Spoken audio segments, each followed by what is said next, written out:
সুপ্রিয় শ্রোতা, অনেক অনেক প্রীতি আর শুভেচ্ছা রইল আপনাদের সবার প্রতি। আশা করছি যে যেখানে আছেন ভালো আছেন, সুস্থ আছেন। আপনাদের সবার সুস্বাস্থ্য কামনা করে শুরু করছি আমাদের আজকের অনুষ্ঠান। সাম্প্রতিক বন্যায় সিলেট বিভাগের সার্বিক পরিস্থিতি নিয়ে ফেসবুক ভিত্তিক ফোন ইন অনুষ্ঠান। আমরা আজ আমাদের স্টুডিওতে অতিথি হিসেবে পেয়েছি জনাব আবু আহমদ সিদ্দিকী, এনডিসি, অতিরিক্ত সচিব, মাননীয় বিভাগীয় কমিশনার, সিলেট বিভাগ। আমরা তার সাথে সিলেট বিভাগের সাম্প্রতিক বন্যা নিয়ে কথা বলবো। এই সম্পর্কে যদি আপনার কোনো প্রশ্ন থাকে, আপনারা স্ক্রিনে দেখানো নাম্বারে প্রশ্ন করতে পারেন, আমরা উত্তর দেবার চেষ্টা করব। এবং এই অনুষ্ঠানটি আরও শোনা যাচ্ছে FM ৮৮.৮ মেগাহার্জে এবং মধ্যম তরঙ্গ ৯৬৩ কিলোহার্জে। মোবাইল অ্যাপসেও এই অনুষ্ঠান শুনতে পাবেন এবং বাংলাদেশ বেতারের অফিসিয়াল ফেসবুক পেজ থেকে এই অনুষ্ঠানটি আপনারা পৃথিবীর যে কোনো প্রান্তে বসে দেখতে পাচ্ছেন, শুনতে পাচ্ছেন। আপনাদের কমেন্টসও আমরা নেব এবং সেখান থেকে যদি কোনো প্রশ্ন থাকে আমরা উত্তর দেবার চেষ্টা করব। তাহলে আমরা চলে যাই আমাদের আজকের অতিথির কাছে। জনাব আবু আহমদ সিদ্দিকী, কেমন আছেন? শুভ সকাল। শুভ সকাল, ধন্যবাদ। ভালো আছি, আপনারা ভালো আছেন? হ্যাঁ, আমরাও ভালো আছি এবং সিলেট বিভাগের শ্রোতা, দর্শক শ্রোতা যারা আছেন তাদের পক্ষ থেকে আপনাকে শুভেচ্ছা জানাচ্ছি। আমরা জানি প্রকৃতি কন্যা সিলেট। আমরা সিলেট বলতেই মনে করি যে যেদিকে চোখ যায় পাহাড়ের বুকে একদম সবুজে চাদর বিছানো আছে, পাথরের ওপরে জলের কলকল ধ্বনি, এবং বর্ষায় কিন্তু সিলেট বিভাগের একটা অপরূপ সৌন্দর্য ফুটে ওঠে। কিন্তু গত কয়েকটি বছর যাবৎ বর্ষা এলেই সিলেট বিভাগে একটা আতঙ্ক তৈরি হয় বন্যা নিয়ে। তো এই বিষয়টি নিয়ে আজ আমরা আলোচনা করব। এবং সাম্প্রতিক সময়ে আমরা দেখেছি যে খুব কম সময়ের মধ্যে আমরা যখন ঈদ পালন করব তখনই ঠিক সেই মুহূর্তে খুব কম সময়ে বন্যার পানি প্রায় সবার দ্বারে উপস্থিত। তো আমরা এই বন্যা পরিস্থিতি নিয়ে এখন বর্তমানে সিলেট বিভাগের আসলে বন্যা পরিস্থিতি নিয়ে কি বলবেন? ধন্যবাদ আপনাকে। আসলে সিলেট, আপনি সঠিকভাবে বলেছেন যে এটি প্রকৃতি কন্যা এবং সিলেট তো একটি ট্যুরিস্ট সিটি, প্লাস সিলেট বিভাগও বিভিন্ন শহরে, বিভিন্ন জেলায় আমাদের ট্যুরিস্ট স্থাপনা তৈরি হয়েছে, সেখানে ট্যুরিস্ট আগমন করে। তো সিলেট ট্যুরিজমে একটি পপুলার নেম। কিন্তু ইদানিং সিলেটে বন্যা একটা বিষয় এসছে এবং আমরা দেখেছি যে আপনার ২২ সালে আপনার এখানে বন্যার ব্যাপকতা ছিল অনেক বেশি এবং ক্ষতির পরিমাণও অনেক বেশি। তো আমরা ভেবেছিলাম যে এটি হয়তো ১০০ বছরের মধ্যে একটি বড় ভয়াবহ বন্যা, কিন্তু এটা বছর দুয়েক পরেই আবার একটি বন্যা হলো। তো এই বন্যার আসলে দুটি কারণ। আমাদের লোকালি আপনার জলাবদ্ধতা একটা কারণ, দ্বিতীয়টি হলো আপনার উজানে আপার রিপারিয়ান কান্ট্রিতে আপনার বৃষ্টিপাত একটি প্রধানতম কারণ। উজানে যদি আপনার অধিক পরিমাণে বৃষ্টি হয়, সেখানে যদি জলাবদ্ধতা হয়, প্লাবন হয়, সেই পানিগুলো আমাদের উপর দিয়ে যেহেতু যায়, সিলেটকেও প্লাবিত করে। তো যেহেতু গ্লোবালি আপনার ক্লাইমেট চেঞ্জ হচ্ছে, জলবায়ু পরিবর্তন হচ্ছে, প্লাস উজানে আপনার সেখানে আপনার ব্যাপক উন্নয়ন হচ্ছে এবং বৃষ্টিপাত হচ্ছে। আমরা কি একটি ফোন নিয়ে নেব প্লিজ দর্শকের? জি, হ্যালো। আসসালামু আলাইকুম। জি, ওয়ালাইকুম সালাম। আমি মকবুল হোসেন, বাউলা এক্সপ্রেস বেতাসু তাকলাব মেদিবাগ কার্যালয় থেকে বলছিলাম। জি বলুন। ম্যাডাম, আমার প্রশ্ন হলো যে বন্যা পরবর্তী সময় অনেক জায়গায় বন্যার পানি ঢুকে গেছে এবং বিভিন্ন সময়ে রোগ ব্যাধি সর্দি কাশি দেখা দিয়েছে এবং অনেক জায়গায় আছে মনে হয় ত্রাণ সামগ্রী পৌঁছে নাই। তাই আমি মাননীয় জেলা প্রশাসক মহোদয়ের কাছে বলবো যে জায়গায় এখনো ত্রাণ সামগ্রী পৌঁছায় নাই, অবিলম্বে ত্রাণ সামগ্রী পৌঁছানো। অনেক মাননীয় বিভাগীয় কমিশনার, সিলেট বিভাগীয় কমিশনার মহোদয় আমাদের সাথে আছে। আমরা অবশ্যই এই ত্রাণ কার্যক্রম নিয়ে কথা বলবো, থাকুন আমাদের সাথে। জি, অনেক ধন্যবাদ। অনেক জায়গা আছে। জি, আচ্ছা, জি, ওয়ালাইকুম আসসালাম। হ্যাঁ কি ওনার প্রশ্নে সরাসরি জবাব হ্যাঁ দিব এখন? আমরা যদি সরাসরি চলে যাই যে আমাদের ধন্যবাদ। ত্রাণ আমরা কার্যক্রম কেমন চলছে। যেহেতু আমি একটা বিষয় বলি, আমাদের হাতে পর্যাপ্ত ত্রাণ রয়েছে। মাননীয় প্রধানমন্ত্রী আমাদের এখানে ত্রাণ কার্যক্রমটা প্রধানমন্ত্রীর কার্যালয় থেকে তদারকি করা হচ্ছে এবং আমরা যা চাচ্ছি সেই ত্রাণগুলো আমরা আরেকটি পাচ্ছি। প্রশ্ন নিয়ে নেই। হ্যাঁ জি, হ্যালো, আসসালামু আলাইকুম। জি ওয়ালাইকুম আসসালাম, প্রশ্নটি করুন। আমি এম মান্নান বলছি নয়শো থেকে। জি, স্যারের কাছে একটু জানতে চাচ্ছি, বন্যা আসার আগে আমরা সজাগ হই, হুম, বন্যা আসার পর আমরা সজাগ হই, জি। কিন্তু আমরা যদি বন্যা আসার আগে ব্যবস্থা নেই, জি, জি। নদী খনন কিংবা হ্যাঁ, হ্যাঁ, আমরা হ্যাঁ। হয়, তাহলে এতে সমস্যা হতো না। জি। এই ব্যাপারে আমি স্যারের পরামর্শ কামনা করি। অবশ্যই অবশ্যই, অনেক ধন্যবাদ। হ্যাঁ জি, ধন্যবাদ আপনাকে। আসলে যেটা বলছিলাম যে উজানে যেহেতু আপনার ডেভেলপমেন্ট ওয়ার্ক হচ্ছে এবং ক্লাইমেট চেঞ্জ হয়েছে, বৃষ্টিপাত বেশি হচ্ছে, তো আপনার অনেক আপনার ধুলাবালি তারপরে সিল্ট্রেশন নিয়ে বন্যার পানি এখানে আসছে। তো আমাদের এখানকার নদী নালাগুলো ভরাট হয়ে যাচ্ছে। আপনারা জানেন যে আমরা উজান থেকে বাংলাদেশে প্রায় 1.2 বিলিয়ন টন আপনার পলি আমরা পলি মাটি, প্রতি হ্যাঁ, বছর হ্যাঁ, আমরা আসে। রিসিভ করে থাকি। জি। তো আমাদের এখানেও আপনার নদীগুলো খননের প্রয়োজন রয়েছে। আমাদের বরাক এখানে সুরমা কুশিয়ারা হিসেবে যে বিভক্ত হয়েছে সেগুলো বরাক এবং সুরমা এবং কুশিয়ারা বেসিন আপনার মেসিভ খননের ড্রেজিংয়ের পরিকল্পনা সরকার গ্রহণ করেছে। জি, আর লোকালি সুরমা কুশিয়ারা লোকালি যেখানে যেখানে প্রয়োজন সেখানে খননের ব্যবস্থা গ্রহণ করা হচ্ছে। আরেকটি বিষয় আমরা যেটা করতে চাচ্ছি সেটি হলো, যেখানে ড্রেজিং সম্ভব হচ্ছে না বা আর্থিক সংকটের কারণে যেভাবে ডিজায়ার্ড লেন্থ অফ ড্রেজিং সম্ভব হয় না, সেখানে হাইড্রোগ্রাফিক সার্ভে যদি থাকে সেটা যদি জেলা প্রশাসনের সাথে শেয়ার করে জেলা প্রশাসক সেগুলোকে লিজ আউট করে দিলে আপনার ড্রেজিং এর টাকাও সেভ হবে প্লাস রেভিনিউ আর্ন হবে। এভাবে আমাদের এই সিলেট আপনার বিভাগের নদীগুলো আর নেভিগেশন আগের জায়গায় ফিরিয়ে আনা সম্ভব হবে বলে আমার দৃঢ় বিশ্বাস। জি। আর ত্রাণের বিষয় যেটা বলছিলাম, ত্রাণ আমাদের কাছে প্রচুর রয়েছে। আমি যদি একটু স্ট্যাটিস্টিক্স দিই তাহলে আপনারা বুঝতে পারবেন যে আমরা কি পরিমাণ আমরা ত্রাণ বিতরণ করেছি। সেটি হলো আমাদের টোটাল সিলেট বিভাগে আমাদের ত্রাণ আমরা পেয়েছি হলো 4,240 metric ton. It's a huge number of আপনার ফুড গ্রেইন। জি, আপনার শুকনো খাবার পেয়েছি 20,000 21,000-এর মতো, নগদ ক্যাশ 1.5 কোটি টাকার কাছাকাছি, গোখাদ্য, তারপরে শিশু খাদ্য। তো আমাদের অধিকাংশ বিতরণ হয়ে গেছে, কিছু পাইপলাইনে আছে। জি, মাননীয় প্রধানমন্ত্রী যে নির্দেশনাটা দিয়েছেন আমাদেরকে সেটি হলো শুধু বন্যা নয়, বন্যা পরবর্তীতে তারা বাড়ি ওঠা পর্যন্ত আমরা যেন ত্রাণ কার্যক্রম পরিচালনা করে থাকি। আচ্ছা। আর যিনি প্রশ্ন করেছেন যে আমরা ফার ফ্লাং এরিয়া, যেটা রিমোট অঞ্চলে আমরা এখনো ত্রাণ পৌঁছাতে পারি নাই, এটা একটি চ্যালেঞ্জ আমাদের।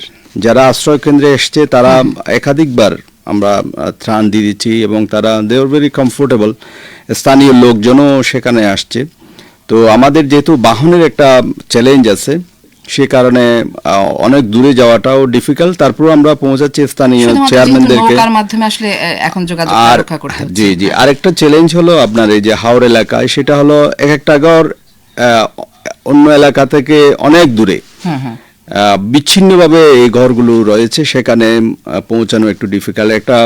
একটা কনসেন্ট্রেটেড জায়গায় হলে যেভাবে আমরা ত্রাণগুলো দিতে পারি, বিচ্ছিন্ন এলাকায়। আর সেকেন্ডলি কারেন্ট যেগুলো আপনার আছে, যে আপনার স্রোত, তারপরে অ্যাভেলেবিলিটি অফ আপনার শিপস, সে কারণে একটা চ্যালেঞ্জ আছে। বাট এখন আমরা এটা আমাদের জন্য শিক্ষণীয় যে আমাদের ত্রাণ কার্যক্রম আপনার ফার ফ্লাং এরিয়াতে, রিমোট এলাকায় আরো বেশি বাড়াতে হবে এবং আমাদের নৌযানগুলোর সংখ্যাও আমাদের বাড়াতে হবে। আমাদের হাতে পর্যাপ্ত আপনার খাদ্যশস্য এবং অন্যান্য সামগ্রী রয়েছে। আমরা একটা ডাটাবেস তৈরি করছি যাতে আমরা বুঝতে পারি যে কাদের কাছে আমাদের ত্রাণ সহায়তা দ্রুত পৌঁছানো প্রয়োজন। দু ধরনের লোক আছে। এক ধরনের খুবই মার্জিনাল লোক যারা আশ্রয় কেন্দ্রে আসে, তাদের কাছে কিন্তু কোনো খাবার নাই। আবার অনেকে আছে গৃহস্থ যাদের পর্যাপ্ত খাবার তাদের ঘরের মধ্যে আছে, কিন্তু তারা পানি দ্বারা এফেক্টেড হয়েছে। তো যারা পানি দ্বারা এফেক্টেড হয়েছে ফার ফ্লাং এরিয়াতে বা দূরবর্তী অঞ্চলে, নট নেসেসারিলি যে তাদের কাছে খাবার নাই সেটা নাই, তাদের কাছে পর্যাপ্ত খাবার আছে, কিন্তু তারপরেও আমরা চাই যে তাদের কাছে আমরা পৌঁছতে। সেখানে আপনার যেহেতু বন্যা আক্রান্ত হয়, সেখানে মেডিকেল ইস্যুস থাকে, গবাদি পশুর হেলথ থাকে, সে কারণে আমরা প্রায় 300টি মেডিকেল টিম আমরা গঠন করেছি এবং আপনার ব্যাটারি টিমও আমরা গঠন করেছি। এবং যে আশ্রয় কেন্দ্রগুলোতে আমরা যেখানে ট্যাগ অফিসার নিয়োগ করেছি, স্থানীয় লোকাল চেয়ারম্যান, মেম্বার, জনপ্রতিনিধিরা সেখানে নিরলসভাবে কাজ করছে। এবং আমাদের প্রশাসনের লোকজন, জেলা প্রশাসকরা এবং ইউনোরা, স্থানীয় নির্বাচিত প্রতিনিধি, তারা রাত দিন কাজ করছে। তো আমার মনে হয় যে তাদেরকেও ধন্যবাদ জানানো দরকার আমাদের, যে তারা এইরকম নিরলস পরিশ্রম করে। এবং সামাজিক সংগঠনগুলো, আমি গতকাল আপনার মৌলভীবাজার গিয়েছি, সেখানে তারা 24 ঘন্টার মধ্যে একটি সাঁকো তৈরি করে আপনার আশ্রয় কেন্দ্রে ওঠার ব্যবস্থা করে দিয়েছেন। সেই আশ্রয় কেন্দ্রে প্রায় আপনার 550 লোক অবস্থান করছে।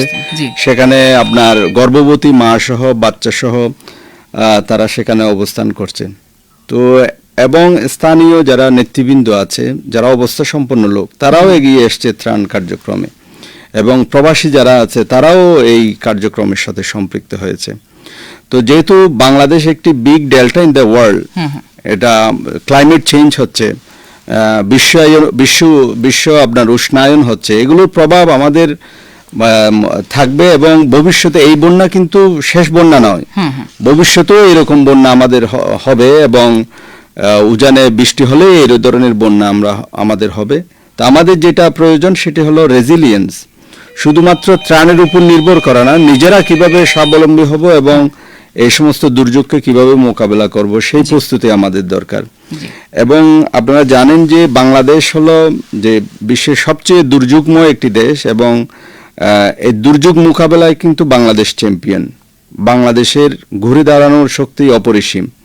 মানুষ এই দুর্যোগগুলো মোকাবেলা করবে এবং সাকসেসফুলি বাংলাদেশের উন্নয়ন অব্যাহত থাকবে। সক্ষমতাও কিন্তু অনেক বেশি, হ্যাঁ অনেক বেশি। আর সিলেট যেহেতু একটি ডিফারেন্ট সিটি, এখানে সিলেটের অনেক লোক দেশের বাইরে বিদেশে আছে, প্রবাসী অধ্যুষিত এলাকা, এখানে তারা তাদের আনাগোনা আছে, তারা লোকাল লোকজনকে দেখাশোনা করে। তো ওয়ান্স এগেইন আমাদের হাতে পর্যাপ্ত ত্রাণ রয়েছে, সেগুলো আমরা যেখানে আমরা এখনো পৌঁছতে পারি নাই সেখানে আমরা পৌঁছানোর জন্য দৃঢ় প্রতিজ্ঞ। এবং সাংবাদিক বন্ধুগণ এবং স্থানীয় লোকজন যারা আছে তাদের কাছে আমার এটুকু অনুরোধ, আপনারা আমাদেরকে জানান, জেলা পর্যায়ে জেলা প্রশাসক, উপজেলা নির্বাহী অফিসার, জনপ্রতিনিধিকে জানান যে আপনারা কোথায় ত্রাণ প্রয়োজন, আমরা সেখানে যে কোনো মূল্যে আমরা সেখানে পৌঁছতে চাই। জি, অনেক ধন্যবাদ। আমাদের আসলে অনেক ফোন আসছে, আমরা একটি ফোন নিয়ে নিই তাহলে এর মধ্যে। জি, হ্যালো। জি, আসসালামু আলাইকুম। জি, ওয়ালাইকুম সালাম। আমি যে শ্রীমঙ্গল থেকে বলছিলাম, বাংলাদেশ বেতার সুপার ক্লাবের সভাপতি মামুনা। জি জি, বলুন। আমি একটু স্যারের সাথে কথা বলছি। জি, অবশ্যই, হ্যাঁ জি বলুন। আমরা আমাদের যে বন্যায় আমাদের শ্রীমঙ্গল উপজেলায় শ্রীমঙ্গল, মির্জাপুর এবং কালাপুর দুটি ইউনিয়নই ক্ষতিগ্রস্ত হয়েছে। এখানে আমাদের মাননীয় কৃষিমন্ত্রী মহোদয়, উনি ওনার নির্দেশনায় শ্রীমঙ্গল উপজেলা প্রশাসন ওনারা ওনাদের কাছে ত্রাণ পৌঁছে দিয়েছে। নৌকা করে গিয়ে উপজেলা নির্বাহী কর্মকর্তা উনি আবু তালেব মহোদয়, উনি নিজে সরাসরি গিয়ে উপজেলা চেয়ারম্যান এবং আওয়ামী লীগ। জি, আপনার কোনো প্রশ্ন থাকলে প্রশ্নটি করতে পারেন। আমাদের এখন হচ্ছে অবকাঠামোগত অনেক ক্ষয়ক্ষতি হয়েছে, আর এখানে কমলগঞ্জের যে সমস্যাটা সেটা হচ্ছে দোলাই নদী ভেঙে অবকাঠামো ক্ষতি হয়েছে, এবং এখানে কিছু সদর ইউনিয়ন এবং পতনসার ইউনিয়ন এখানে খুব ক্ষতিগ্রস্ত হয়েছে। এই জায়গায় যদি একটু ত্রাণ একটু পৌঁছে দেওয়া যায় আর কি মাধ্যমে। জি অনেক ধন্যবাদ, থাকুন আমাদের সাথে। এই বিষয়টি আসলে একটু ত্রাণ কার্যক্রমের পাশাপাশি আমরা যদি চিন্তা করি যে অবকাঠামোগত কিন্তু সড়ক বলি আমরা, হ্যাঁ অনেক ক্ষতি, জি জি জি জি জি অবশ্যই থাকুন আমাদের সাথে। হ্যাঁ এই ব্যাপারে আপনাদের জি জি পদক্ষেপ। ধন্যবাদ আপনাকে। 22 সালের বন্যার পরে যে ক্ষতি হয়েছে আসলে আমরা সেটাই পুরোপুরি ওভারকাম করতে পারি নাই, হ্যাঁ। রিপেয়ার করতে পারি নাই। আপনার বিছানাকান্দির রাস্তা, আমরা কি তারপর আরেকটা আপনার প্রশ্ন নিয়ে নিই? জি হ্যাঁ জি হ্যালো হ্যালো হ্যালো, জি শুনতে পাচ্ছি, বলুন। যে কথা বলছি শাহিদুর রহমান, প্রতিষ্ঠাতা সভাপতি সন্ধ্যামালতি বেতার পরিবার, সুনামগঞ্জ সদর, সুনামগঞ্জ থেকে। জি জি কর্তৃপক্ষকে অসংখ্য ধন্যবাদ আজকে আমাদের অতিথিকে আমাদের সামনে হাজির করার জন্য। তো আসলে আমার প্রশ্ন ছিল, বন্যা পূর্বাভাস কি করুন বলে যে একটি ডেটা রয়েছে, তার কাজ করলে আসলে এমন পরিস্থিতি হওয়ার কথা না। প্রশ্ন, টানা বর্ষণে পাহাড়ি জলে নদ নদীর পানি বৃদ্ধি পেয়ে এই ধরনের একটি পরিস্থিতি সৃষ্টি করতে পারে, সেটা যে আগ্রহী কোনো পরিস্থিতি মোকাবেলায় দরকার উদ্যোগ নেওয়া হলো না। এবং আরেকটি প্রশ্ন হচ্ছে, আমরা তথাকথিত একটা বিষয়, বন্যা হলো টান দিলাম, কেউ পেলে পেলো, না পেলে নাই, আসলে আমরা বন্যার স্থায়ী সমাধান কেন করতে পারছি না, এই বিষয়ে আসলে একটু আলাপ আলোচনা করা দরকার সরকারি মহলে। জি চমৎকার প্রশ্ন। অনেক প্রশ্ন আসলে উত্তর দেওয়া হয়ে গেছে যে আসলে বন্যার কারণ কিংবা আমি একটু বলি যে আমরা ত্রাণ কার্যক্রমটাকে আমরা একটা সিস্টেমেটিক ওয়েতে আনার জন্য একটা ডাটাবেস করতে যাচ্ছি, যে কারা কারা আসলে এফেক্টেড হচ্ছে এবং কারা ওয়ার্স্ট এফেক্টেড বা কারা আপনার আশ্রয় কেন্দ্রে আসছে না। এটা ডাটাবেস থাকলে আসলে আমরা একটা সিস্টেমেটিক ওয়েতে আমাদের ত্রাণ কার্যক্রম আমরা ডিস্ট্রিবিউট করতে পারবো। সে লক্ষ্যে আমরা কাজ করছি। আর যেটা বলছিলাম যে আসলে আমাদের এখানে অবকাঠামোর তো ব্যাপক ক্ষতি হয়, এরকম একটি বন্যা হলে 22 সালের ক্ষতিও আমরা সব জায়গায় পুষিয়ে উঠতে পারিনি। সেখানে আবার আপনার 24 সালে একটা বন্যা, এবং এটা কিন্তু মনসুন সিজন কিন্তু এখনো শেষ হয় নাই, কেবল শুরু হলো। আপনার এখন হচ্ছে আপনার আষাঢ়, শ্রাবণ, ভাদ্র মাসেও কিন্তু বন্যা হচ্ছে। তো আমরা উই প্রে যে আমরা যেন আবার এরকম একটি ভয়াবহ বন্যাতে হিট না হই, বাট দেয়ার আর চান্স। আবহাওয়াবিদ যেটি বলেছেন যে এই বছর আরো মানে অধিক বৃষ্টিপাতের সম্ভাবনা আশঙ্কা রয়েছে। সেই কারণে আমাদের কিন্তু এইরকম আরো বন্যার প্রস্তুতি আমাদের থাকতে হবে। সে লক্ষ্যে আমরা ডাটাবেসটা ইজ ভেরি ইম্পর্টেন্ট। কারা কারা ত্রাণ পাওয়ার যোগ্য, কাদের কাছে আমাদের পৌঁছা দরকার, আমরা ক্যাটাগরি করে এই ডাটাবেসটা করতে চাচ্ছি, যাতে আমরা সহসা এবং দ্রুত অ্যাড্রেস করতে পারি। আর অবকাঠামো এটা আমরা কি পরিমাণ ক্ষয়ক্ষতি হয়েছে সেটা বন্যার পানি নেমে যাওয়ার পরে আমরা নিরূপণ করব। মানুষের ঘরবাড়ি ক্ষতিগ্রস্ত হয়েছে সেগুলো আমরা নিরূপণ করব।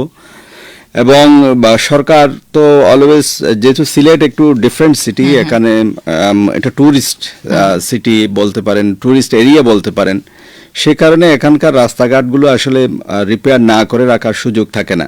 তো আমরা সরকারের দৃষ্টি আকর্ষণ করেছি, এবং মাননীয় প্রধানমন্ত্রী, যেহেতু সিলেট একটু পুণ্যনগরী, এটির প্রতি একটু বিশেষ নজর মাননীয় প্রধানমন্ত্রীর আছে, এবং তিনি খোঁজখবর নিচ্ছেন। আমার দৃঢ় বিশ্বাস আমরা যা চাচ্ছি সেটাই পাচ্ছি।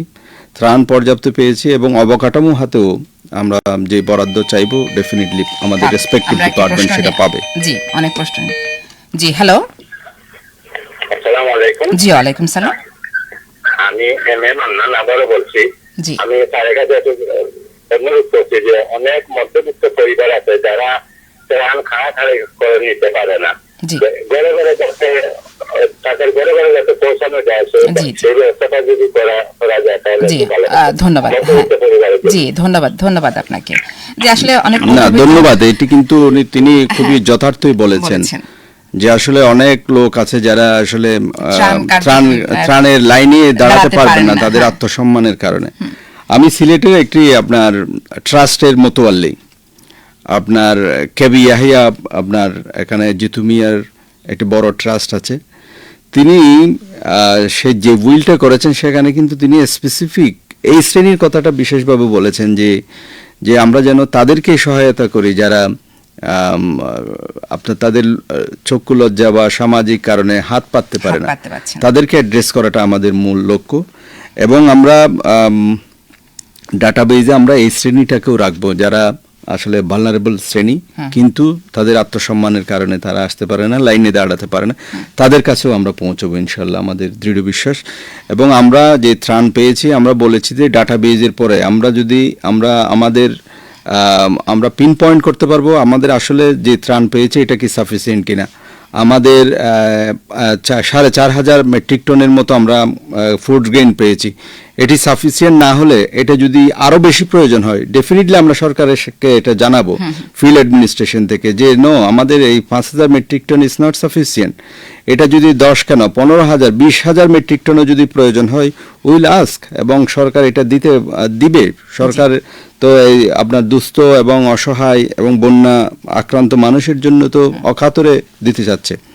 তা আমার মনে হয় যে আমরা ডেটাবেসটা যদি করতে পারি 4টি জেলাতে আমরা আরো পিন পয়েন্ট করতে পারবো এবং আপনার ভালনারেবল গ্রুপের কাছে আরো বেশি পৌঁছতে পারবো। শুধু যে আসলে খাদ্য সেটি না, আমাদের পশু সম্পদ আছে, আমাদের মৎস্য সম্পদ আছে। শুধু অবকাঠামোর ক্ষতি যে হচ্ছে সেটা কিন্তু না, এই সম্পদগুলোর কিন্তু আমাদের ক্ষতির সম্মুখীন হচ্ছে যারা কৃষক আছে, যারা এসব নিয়ে কাজ করছেন। তো এই ব্যাপারে আসলে আপনাদের পদক্ষেপ?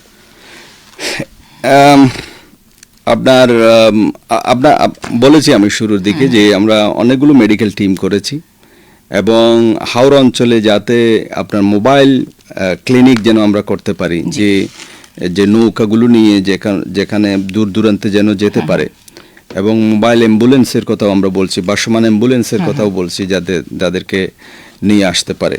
সেই লক্ষ্যেও আমরা স্বাস্থ্য সেবার ক্ষেত্রে। গবাদি পশু is also very important for us. আপনার যে যারা কৃষক যাদের গবাদি পশু আছে তারা কিন্তু নিজের বাচ্চাকে যেমন ছেড়ে আসবে না, তার গবাদি পশুকে ছেড়ে আসতে পারে না। সেই কারণে আমরা আশ্রয় কেন্দ্রগুলোতে কিন্তু গবাদি পশুকে নিয়ে আসাকে আমরা এনকারেজ করি এবং আমরা বলি যে আপনারা গবাদি পশু সহ আসেন, কিন্তু সেখানে তাদের গবাদি পশুর হেলথগুলো ইজ ভেরি ইম্পর্টেন্ট। তাদের সেই সময় তো খাবারের সংকট হয়ে যায় পশুগুলোর জন্য। সেই জন্য সরকার কিন্তু আপনার গোখাদ্য কিন্তু আমাদেরকে দিয়েছে। সেই গোখাদ্যগুলো কিন্তু আমরা বিতরণ করছি। শিশু খাদ্যের পাশাপাশি গোখাদ্য দিচ্ছে।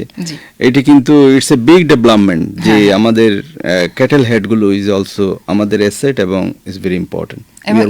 দুর্যোগ মোকাবেলায় কিন্তু এটি একটি বড় সফলতা আমরা বলবো, সক্ষমতা বলবো, যে শুধু মানুষ নয়, আমরা কিন্তু এখন আমাদের যে পশু সম্পদ আছে তার প্রতিও কিন্তু আমরা এই দুর্যোগকালীন সময়ে আমরা দৃষ্টি দিতে পারছি, আমরা নজর দিতে পারছি। এটি আমাদের বড় একটি আরেকটা আমাদের চ্যালেঞ্জ সেটা হলো পাওয়ার প্লান্টগুলো। আমাদের যে পাওয়ার প্লান্টগুলো আছে সেগুলোকে প্রোটেক্ট করা। একটা প্রশ্ন নিয়ে নিই, এই বিষয়ে আসবো আমরা। জি, হ্যালো। আসসালামু আলাইকুম। জি, ওয়ালাইকুম আসসালাম। থেকে বলতেছি। জি বলুন। জি, আমি একটা প্রশ্ন রাখতে চাচ্ছিলাম যে এখন তো বিভিন্ন উপজেলাতে বন্যা উপদ্রব বেশি এবং সাপের উপদ্রব বেশি। জি, এখন ওই উপজেলাতে কি সাপের যে মেডিসিন এগুলো কি দেওয়া হয়েছে নাকি সরকার থেকে? এটা একটা জি, রাসেল ভাইপারের আমরা অনেক ধন্যবাদ। আমরা এই বিষয়টি আসলে সর্বক্ষেত্রে আলোচিত হচ্ছে। এই রাসেল ভাইপারের আসলে বন্যার সময় সাপের উপদ্রব দেখা যায়, তো এই ক্ষেত্রে আসলে আমাদের উপজেলাগুলোতে এই মেডিসিনটা একদম আছে কিনা। ধন্যবাদ। এটা আমি একটু আপনাদের এই অনুষ্ঠানের পরে গিয়েই ডিভিশনাল ডিরেক্টরের সাথে কথা বলবো যে আমরা কোন পর্যায় পর্যন্ত আমাদের এই অ্যান্টিভেনম ভ্যাকসিনগুলো নিয়ে যেতে পেরেছি। আমার মনে হয় যে আপনি ধন্যবাদ যিনি প্রশ্ন করেছেন যে আমাদের অ্যান্টিভেনমগুলো লোকাল পর্যায়ে আছে কিনা। এই যাবত আমাদের এই রাসেল ভাইপারের এই আপনার কোনো সিলেট অঞ্চলে এখনো আমরা পাইনি, বাট একটা এলাকায় যদি এই ডেঞ্জারাস প্রজাতি যদি ঢুকে তাহলে অন্য এলাকায় এগুলো বিস্তৃত হওয়ার আশঙ্কা থেকে যায়। তো ডেফিনেটলি আমরা যে আপনার এই ভ্যাকসিনগুলোকে অ্যান্টিভেনম ভ্যাকসিনগুলোকে অ্যাভেলেবল করার জন্য উইল ডু আওয়ার বেস্ট। জি, আমাদের সাথে ফেসবুক কমেন্টস যারা আছেন আমি একটু বলছি। আমরা মামুন আহমেদের প্রশ্নের উত্তর আগেই দিয়ে দিয়েছি। বলেছিলেন যে শ্রীমঙ্গলের কমলগঞ্জ উপজেলায় জনগণের ক্ষয়ক্ষতি অনেক হয়েছে, যে এই দুটি উপজেলার রাস্তাঘাট অবকাঠামো আমরা আসলে বলে দিয়েছি। ইসমাইল হোসেন আছেন আমাদের সাথে। ইসমাইল হোসেন শিবগঞ্জ বগুড়া থেকে যুক্ত হয়েছেন আমাদের সাথে। আরও অনেকেই আছেন, থাকুন আমাদের সাথে। এখন আমরা আসলে কারণও জানলাম, ত্রাণ কার্যক্রম পরিস্থিতি আমরা আলোচনা করলাম। আসলে এরপরে আমাদের যারা সিলেট বিভাগের যারা আছে, জনগণ যারা আছে, যারা আজকে এই দর্শক শ্রোতা দেখছেন, তাদের উদ্দেশ্যে কিছু বলবেন। সিলেট তো পুণ্যনগরী এবং ট্যুরিস্ট সিটি, এবং সিলেটের লোকজনের সাথে দেশের বাহিরের সাথে আপনার গভীর যোগাযোগ রয়েছে। Sylhet city is very important for the country. এটিকে একটি মডেল আপনার শহর এবং বিভাগ হিসেবে গড়ে তোলার সুযোগ রয়েছে, যে প্রাকৃতিক সৌন্দর্য আছে।